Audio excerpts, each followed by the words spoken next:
John 11, verses 1 to 44. Now a certain man was ill, Lazarus of Bethany, the village of Mary and her sister Martha. Mary was the one who anointed the Lord with perfume and wiped his feet with her hair. Her brother Lazarus was ill. So the sisters sent a message to Jesus: Lord, he whom you love is ill. But when Jesus heard it, he said, This illness does not lead to death. Rather, it is for God's glory, so that the Son of Man may be glorified through it. Accordingly, though Jesus loved Martha and her sister and Lazarus, after having heard that Lazarus was ill, he stayed 2 days longer in the place where he was. Then after this, he said to his disciples, Let us go to Judea again. The disciples said to him, Rabbi, the Jews were just now trying to stone you, and you are going there again? Jesus answered, Are there not 12 hours of daylight? Those who walk during the day do not stumble because they see the light of this world, but those who walk at night stumble because the light is not in them. After saying this, he told them, Our friend Lazarus has fallen asleep, but I'm going there to awaken him. The disciples said to him, Lord, if he has fallen asleep, he will be all right. Jesus, however, had been speaking about his death, but they thought he was referring to merely sleep. Then Jesus told them plainly, Lazarus is dead. For your sake, I am glad I was not there, so that you may believe. But let us go to him. Thomas, who was called the twin, said to his fellow disciples, Let us also go, that we may die with him. When Jesus arrived, he found that Lazarus had already been in the tomb for 4 days.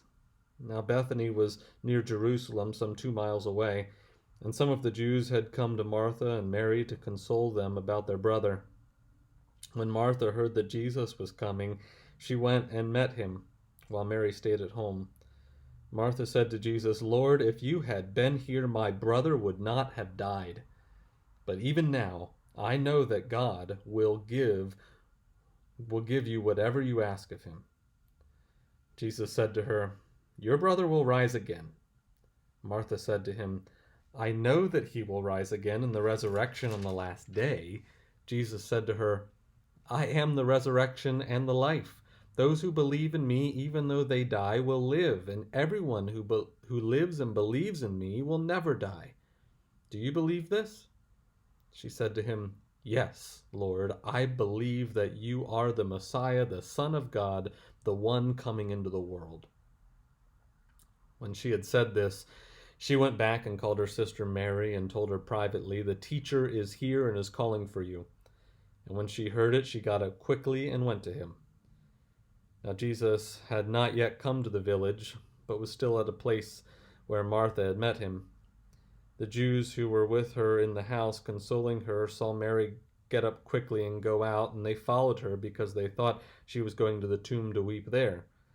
When Mary came where Jesus was and saw him, she knelt at his feet and said to him, Lord, if you had been here, my brother would not have died. When Jesus saw her weeping, and the Jews who had come with her also weeping, he was greatly disturbed in spirit and deeply moved. He said, Where have you laid him? They said to him, Lord, come and see. Jesus began to weep.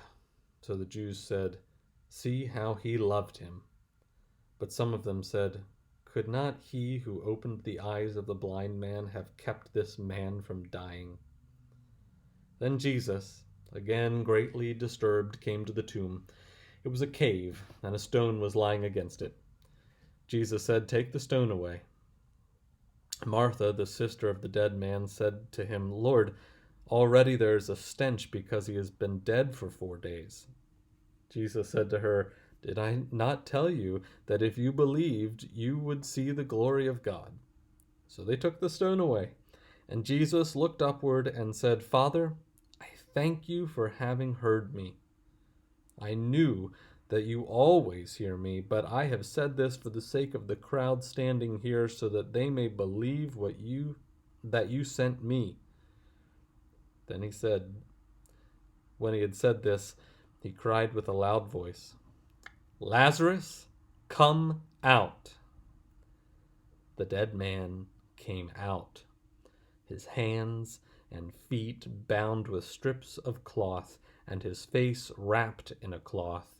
Jesus said to them, "Unbind him and let him go."